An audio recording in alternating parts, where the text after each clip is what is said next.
Welcome po sa News Up to Date. Ang topic po natin ngayong araw na ito ay tungkol po sa advisory na inilabas ng Securities and Exchange Commission laban po sa Jump Mining o Jump Mining Trade Platform o Jump Mining International Group.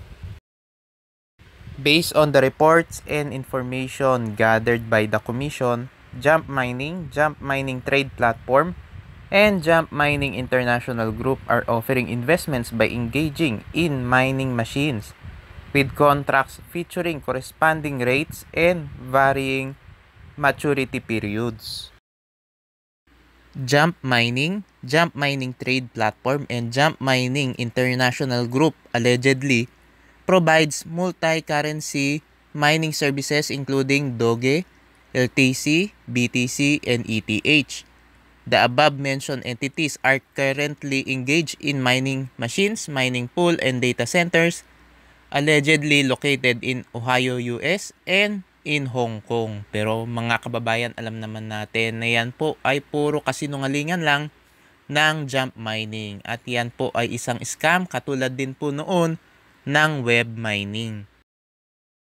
Jump Mining Trade Platform, and Jump Mining International Group offer 5 products providing daily income ranging from 4.13% to 10% with maturities of 20 to 60 days. Depending on the chosen product, the product may be only list one at a time.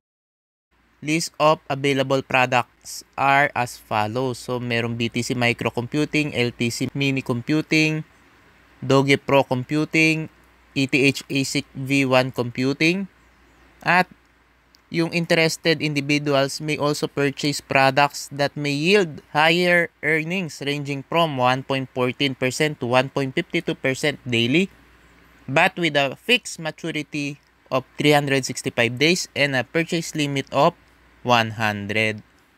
Pero alam naman natin mga kababayan, ang problema po dyan, na hindi naman po nagtatagal ng 1 taon yung mga companies na yan at tumatakbo din po yan kapag naabot na po nila yung quota nila.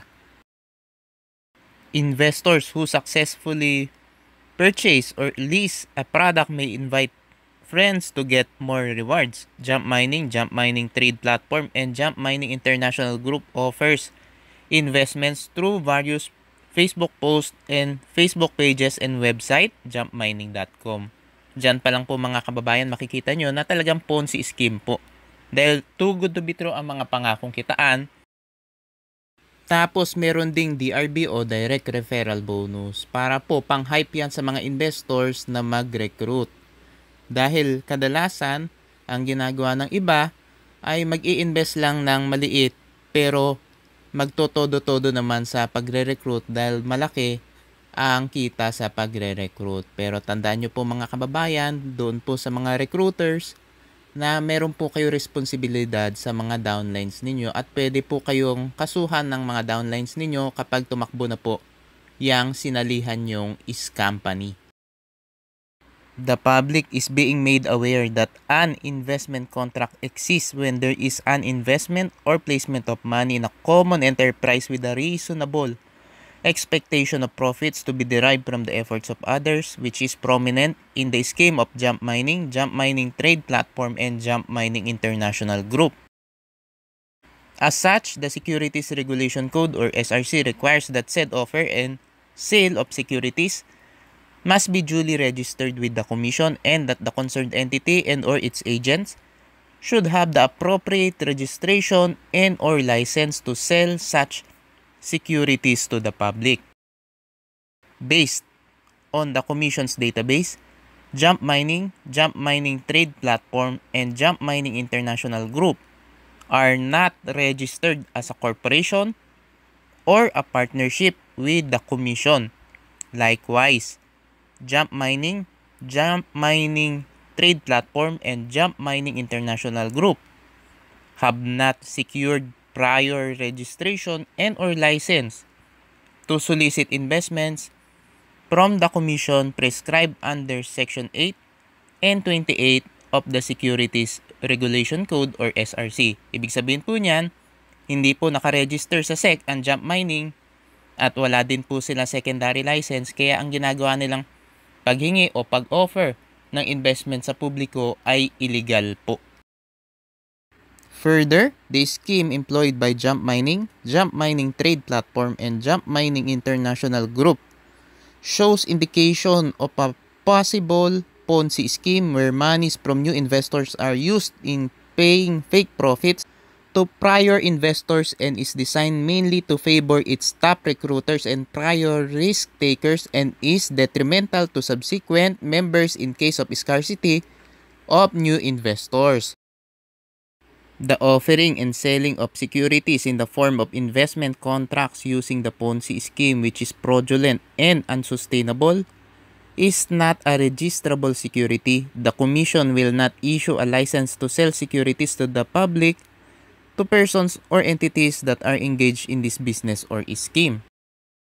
Moreover, RA number 11765 or the Financial Products and Services Consumer Protection Act or FCPA prohibits the commission of investment fraud. It defined as any form of deceptive solicitation of investments from the public, which includes Ponzi schemes and such other schemes involving the promise or offer of profits or returns sourced from the investments or contributions made by the investors themselves, and the offering or selling of investment schemes to the public without a license or permit from the SEC.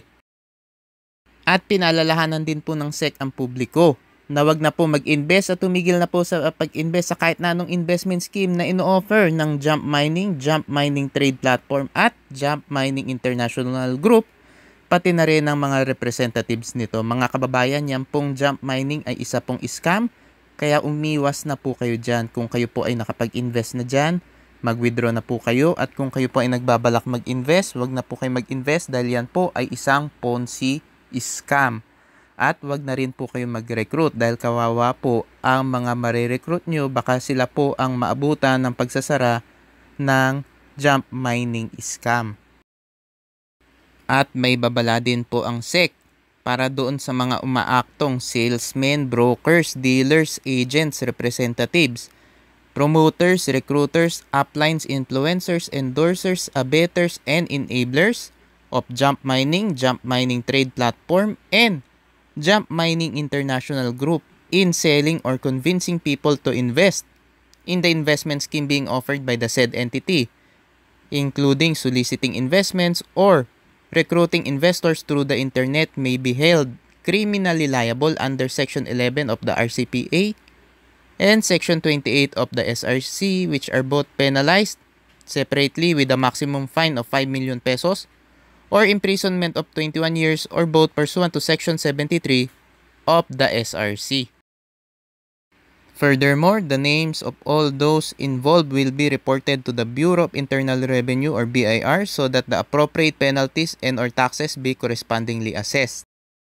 At kung may impormasyon po kayo tungkol po sa operasyon ng Jump Mining Trade Platform at Jump Mining International Group, pati na rin sa mga representatives nito, ay pwede nyo pong isend ang inyong report sa pamamagitan ng email sa email po na EIPD na epd@sec.gov.ph. Ito pong advisory ay inilabas noong June 13, 2024. Mga kababayan, kumpirmado po na scam po yan Jump Mining at ang modus po niyan ay katulad din po ng iba pang mga crypto mining investment scams tulad ng web mining noon. Kaya mga kababayan, habang may panahon pa, habang pwede pa kayo mag-withdraw na po kayo. Dahil sigurado po, kapag naabot na po nila ang quota nila, ay tatakbuhan po nila kayo. At mga kababayan, dapat po bago po kayo mag-invest sa kahit na ano pang kumpanya, dapat po siguraduhin nyo na legit at kompleto sa legalities. Dapat po meron silang secondary license at kapag meron po silang pinakita secondary license, dapat po i-verify po ninyo sa Securities and Exchange Commission dahil meron pong mga kumpanya na namimeke ng dokumento. Para po makaiwas kayo sa mga scams, lagi nyo pong i-check yung mga reviews po natin dito po sa News Up to Date YouTube channel, pati na rin po doon po sa YouTube channel ni Shemny Anyol, yung Scam Alert Philippines, pati na rin yung kanyang Facebook page. At pwede nyo rin pong i-check ang website ng SEC dahil naglalabas po sila ng mga advisories. Mga kababayan, maraming salamat po sa inyong patuloy na pagsuporta sa aking channel. God bless po.